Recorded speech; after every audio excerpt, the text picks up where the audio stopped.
한미 정상회담 직전 문정인 대통령 통일외교안보특보의 워싱턴 발언이 한미동맹의 위기를 초래했다며 대서특필됐었습니다.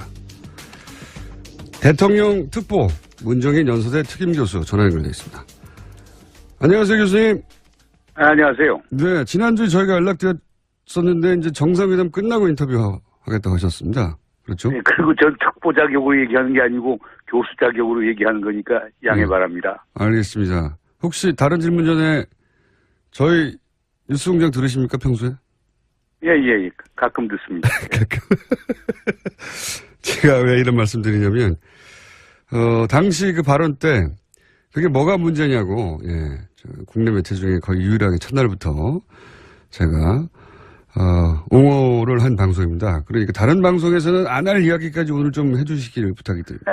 예, 감사합니다. 예. 저희도 장사를 해야 되기 때문에.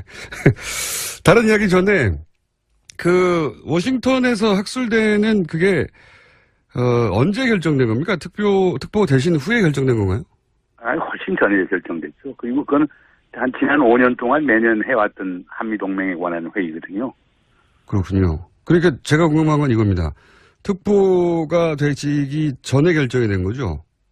물론이죠. 예. 예. 훨씬 전에 결정. 그러면 대선도 전에 결정된 건 몇 개월 전에 된 건가요? 대선 전에 결정이 됐죠. 정확하게 회의를 하기로 한 거는 작년에 합의를 본 거고요. 작년에요? 그다음에 프로그램의 성격은 금년 1월 정도 됐기 때문에 대선 전에. 특보가 되신 후에 결정된 게 아니었다. 그렇군요. 그러면 그 학술대회는 국고로 가신 겁니까? 왜냐하면 나라 돈으로 가서 그런 말을 했다고 보수 언론에서 비판도 있었기 때문에. 아닙니다. 거기 이제 전직 외교부 장관, 통상교섭본부장, 그리고 현직 국회의원들은 사실상 외교부에서 지원해준 공공외교 지원 사회 하나로 가셨고요. 그리고 저를 포함해서 교수 세 분은 동아시아 재단에서 여비 지원을 해줬죠.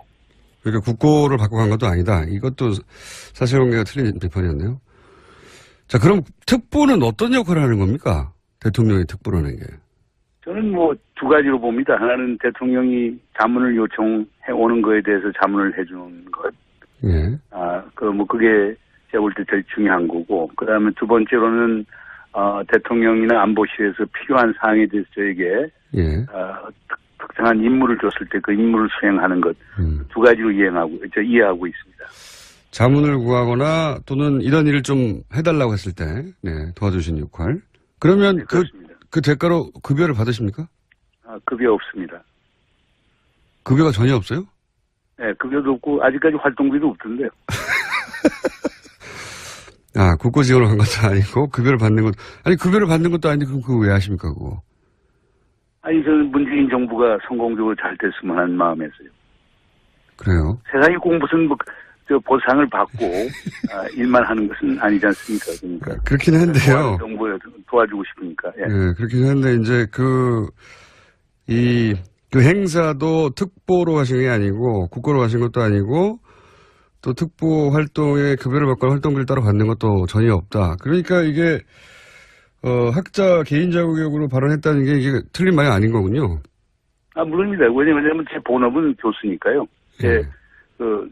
그 본국도 대학에서 나오는 거고, 그리고 특보라고 하는 것은 비상근 직책으로서 대통령 위촉을 받은 거거든요. 그래서 대통령을 도와주는 거니까.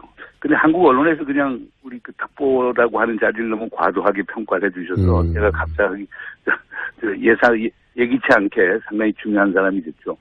나라를 좌지우지하시는 분이 됐는데, 그러니까 이게 비상근 명예직 정도 되는 거군요.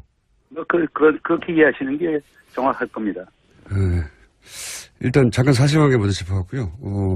방금이라 하면 표현이 그렇습니다만, 바로 전에, 방미, 이 정상회담이 끝났기 때문에 우선 이 정상회담 결과는 전문가로서 어떻게 평가하십니까? 전반적으로. 저는 아주 기대 이상으로 성공적이었다고 봅니다. 어떤 점에서 그렇습니까?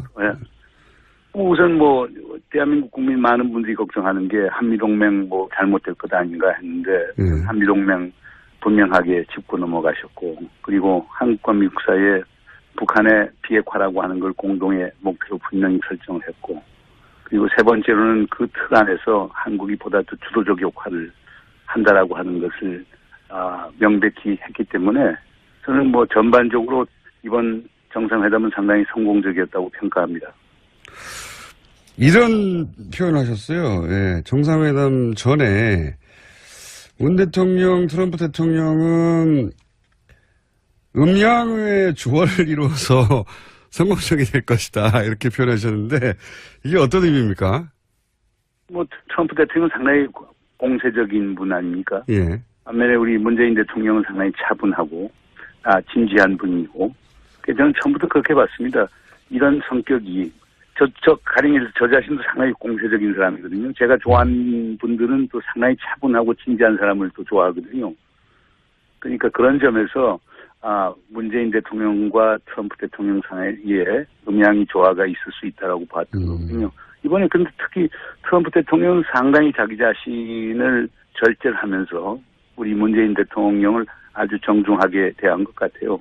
뭐 이유는 간단한 것 같습니다. 뭐 트럼프 대통령 입장에서도 이번 정상회담이 성공적인 걸 원했기 때문이죠.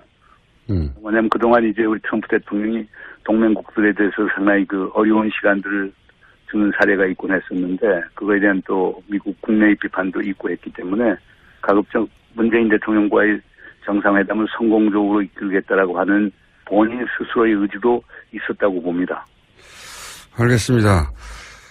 정상회담이 진행되는 걸 보시면서 그리고 이제 공동성명에 포함되는 내용들이 사실은 교수님이 주장했던 바들을 그 정신을 담고 있는 거 아니겠습니까? 그래서 뭐랄까요? 정상회담이 끝나고 나서 커봐라 내 말대로 됐지 이런 생각 하셨을 것 같아요.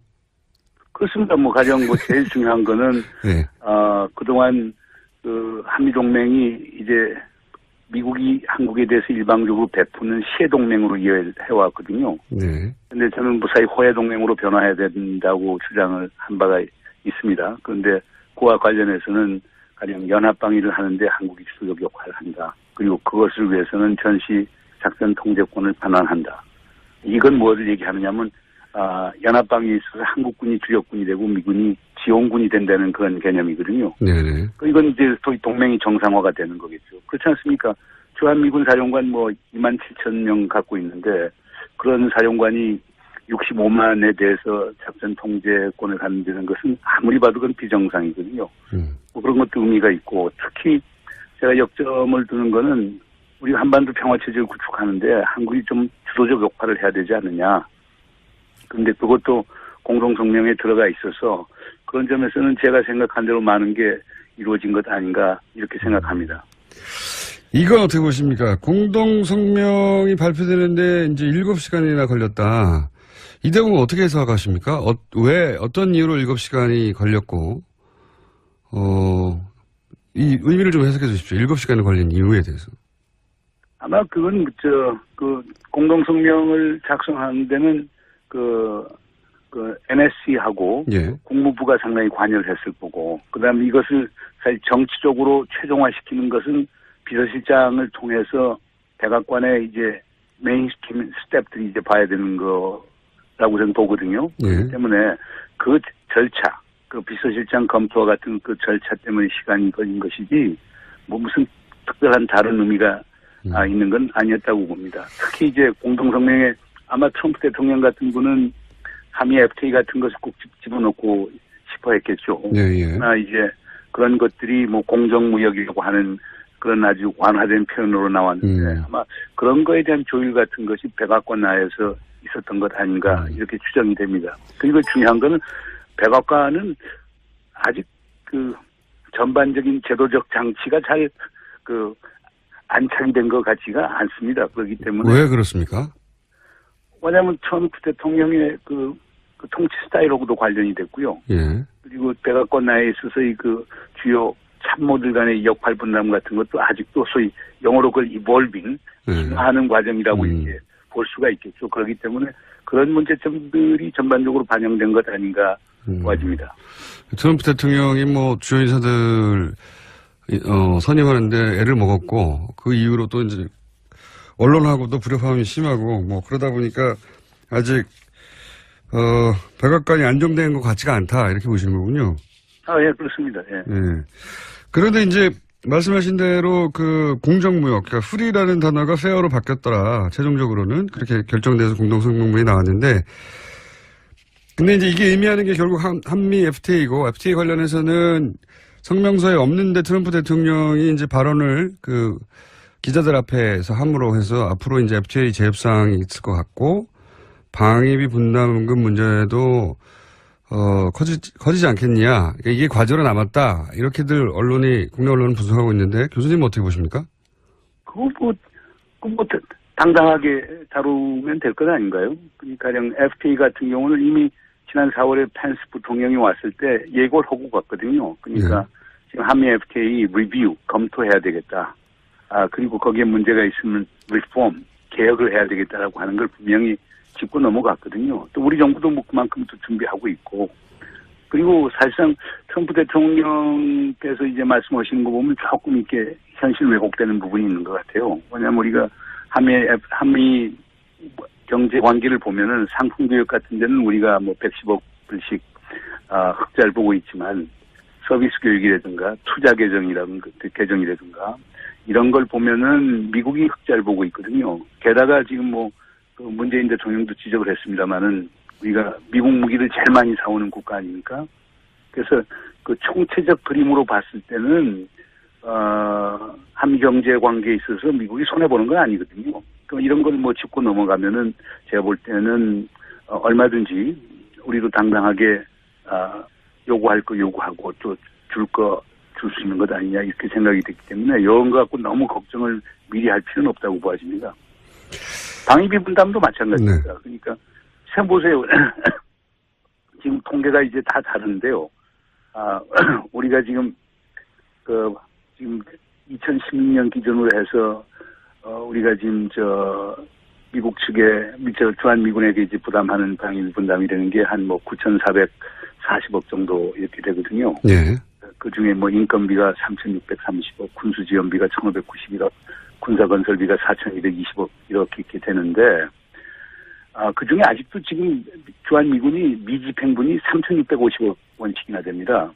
그러니까 지금 우리가 9,400억 이걸 갖고도 평가도 다릅니다. 가령 주한미군 사령관인 브룩스 사령관 같은 경우는 그게 전체 방위비 분담의 41%가 된다고 주장도 하고 또 전 주한미 대사 같은 경우는 55% 된다고 되어 있는데 그러니까 거의 반 정도를 우리 한국 정부가 지금 부담을 해주고 있거든요. 이미 분담하고 있다. 네, 그럼에도 불구하고 지금 주한미군 같은 데는 군사건설비 부분에서 결국 3,650억 원을 우리가 공유한 돈을 현금으로 지금 가지고 있거든요. 예. 그러니까 이것도 이제 금년 12월부터 이제 협상이 들어가거든요. 그러니까 이제 방위 분담 4년 동안에 걸친 이제 분담을 어떻게 할 것인가를 이렇게 그 협상에 들어갈 건데 뭐 자세히 들어가면은 뭐 그렇게 큰 부담이 있을 거라고 보지는 않습니다. 왜냐하면 우선 뭐 주한미군이 돈 제일 많이 들어가는 건 주한미군 그 주둔군들에 대한 급료, 인건비하고 그 다음에 무기 체계 같은 것, 장비 같은 것들이거든요.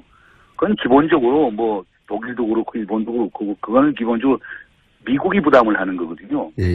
그걸 빼놓고 뭐 군수 지원을 한다든가 군사 건설을 한다든가 이런 것들은 제가 볼 때는 액수가 나오도 크게 나오지 않을 거라고 봐요. 그렇기 때문에 이것도 당당하게 우리가 협상하고 좀 투명하게 했으면 좋겠어요.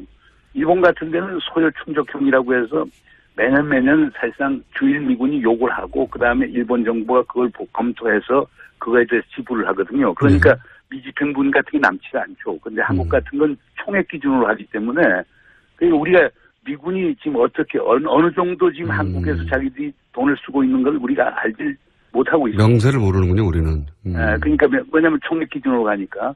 그래서 이번 11월부터 시작하는 이제 방위 분담 협상에서 우리가 좀 보다 더 적극적으로 나가게 되면은 오히려 이 기회에 방위비 분담의 공정성이라고 하는 게 더 담보될 수 있는 것 아닌가 생각됩니다. 알겠습니다.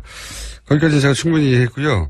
혹시 정상회담 끝난 이후에 미국 쪽의 반응, 그러니까 미국의 동료 학자나 미국에 계신 지인들의 평가는 들어보셨습니까?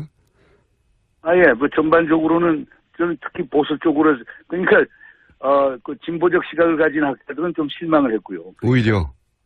예. 그러니까 보다 적극적으로 이제 가령 뭐 북한 핵을 동결하고 폐기하는 과정에 대해서 구체적인 대안들 같은 게 좀 나왔어야 되는 것 아닌가 이렇게 얘기를 하는데 반면에 주류학자들 또는 보수적인 학자들은 상당히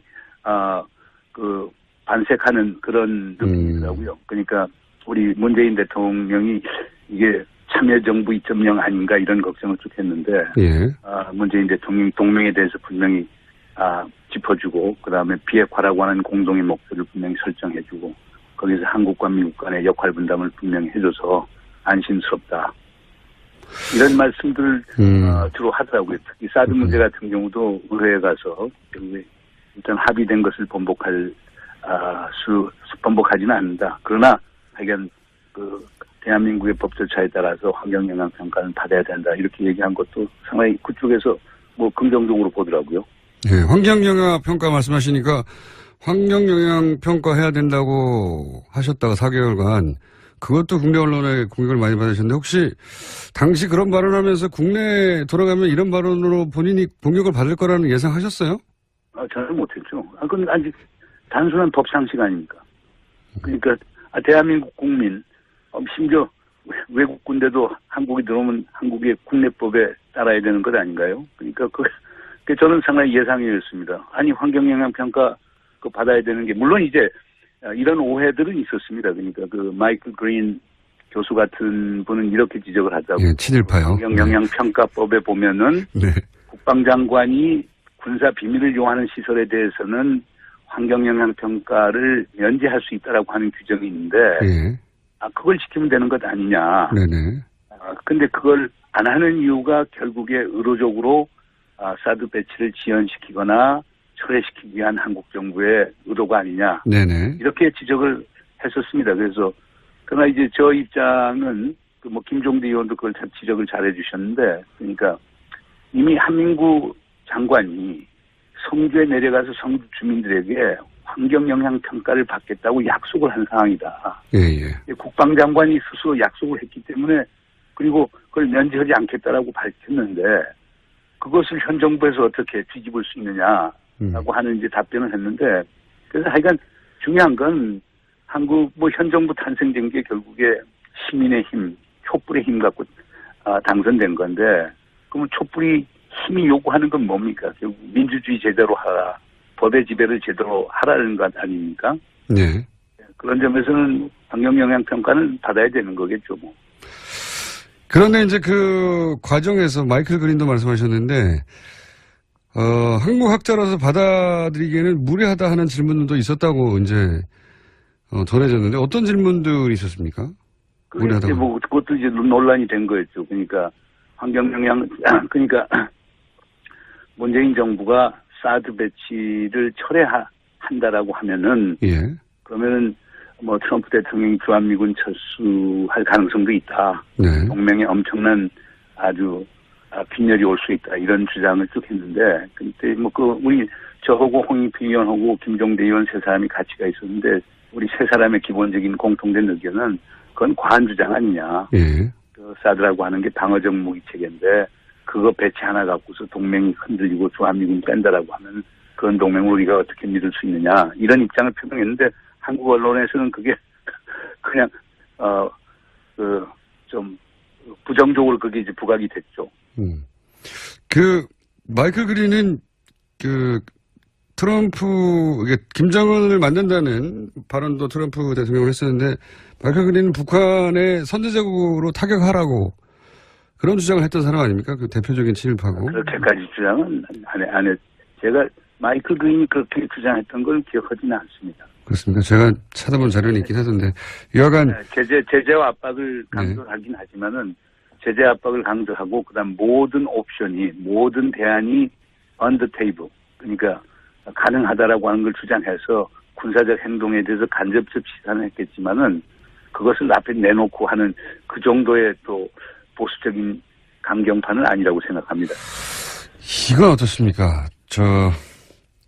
이제 그 발언하셨을 당시에 너무나 당연한 국내법을 지켜야 한다는 원론적인 얘기를 했는데 국내에서 그 정도 파장을 일으킬 줄 몰랐다라고 하셨는데 근데 이제 시간이 충분히 지났고 정상회담도 끝났으니까 이제 와서 하는 말인데 차원에서 우리 언론에 대해서 하실 말씀 없으십니까? 이런 거를 잘해주시면 저희가. 그냥 있는 그대로 봐서 보도를 해줬으면 좋겠습니다. 그러니까 제가 했던 좀 더 강한 표현 없으십니까? 제가 워싱턴 가서도 이제 그런 우리 뭐 특파원들뿐만 아니고 네. 뭐 띵크탱크도 여러 군데 가서 얘기를 하면서 그와 비슷한 얘기를 했었는데 미국 인사들 또는 미국 언론인들은 그걸 있는 그대로 받아들이고 새 정부의 정책이 이렇게 나갈 수도 있구나라고 하면서 상당히 주의 깊게 지켜보던데 우리 특파원분들께서는 그런 것이 상당히 거부감이 상당히 강한 그런 느낌이 들었어요. 그래서 뭐 그럴 수도 있겠다. 뭐 지난 9년 동안 우리 보수 정부에서 뭐 제재와 압박, 한미동맹 지상주의 이런 것들이 주장되어 왔기 때문에 그런 파라다임에 익숙할 수도 있겠다라고 하는 생각을 했습니다. 그러니까 국내 언론이 지나치게 미국 중심적인 미국은 어떻게 생각할까, 미국이 기분 나쁘면 어떡하냐 이런 사고 때문에 그런 반응이 나온 게 아닐까요? 제가 싸움을 붙이는 중인데 잘 안 하시네요. 그런 측면이 저는 있다고 봅니다. 그런 측면이 있다 보시죠. 예. 더 강한 표현 없으십니까? 혹시? 제가. 김종대 의원 보고 하죠. 한번 큰 난리가 나서 조심하시는 거군요.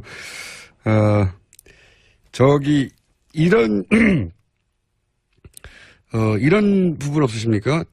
이 정상회담에서 이건 다뤄졌어야 되는데 좀 아쉽다. 글쎄요, 제가 볼 때, 공동성명 6개 항을 보면은, 다룰 거 다 다루지 않았느냐.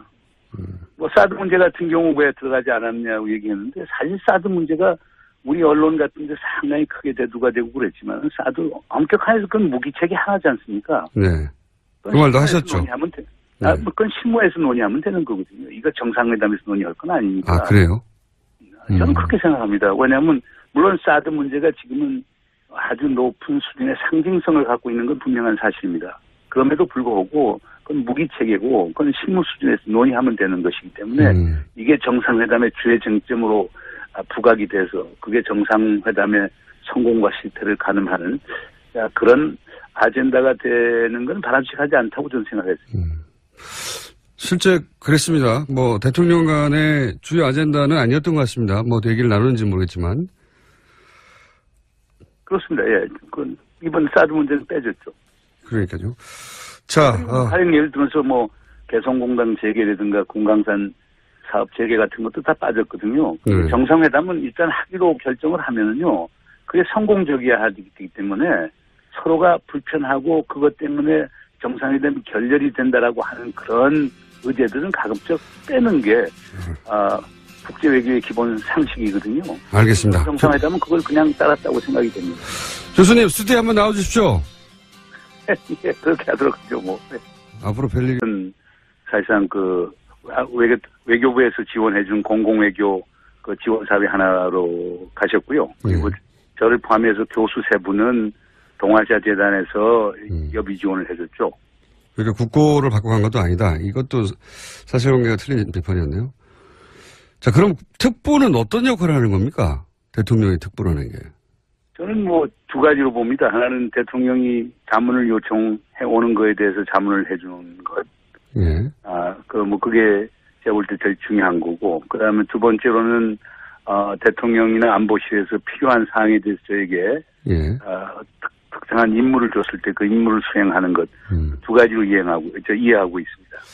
자문을 구하거나 또는 이런 일을 좀 해달라고 했을 때, 도와주신 역할. 그러면 네, 그 대가로 급여를 받으십니까? 급여 없습니다. 급여가 전혀 없어요? 네, 급여도 없고, 아직까지 활동비도 없던데요. 국고 지원을 한 것도 아니고, 급여를 받는 것도 아닌데, 그럼 그거 왜 하십니까, 그거? 저는 문재인 정부가 성공적으로 잘 됐으면 하는 마음에서요.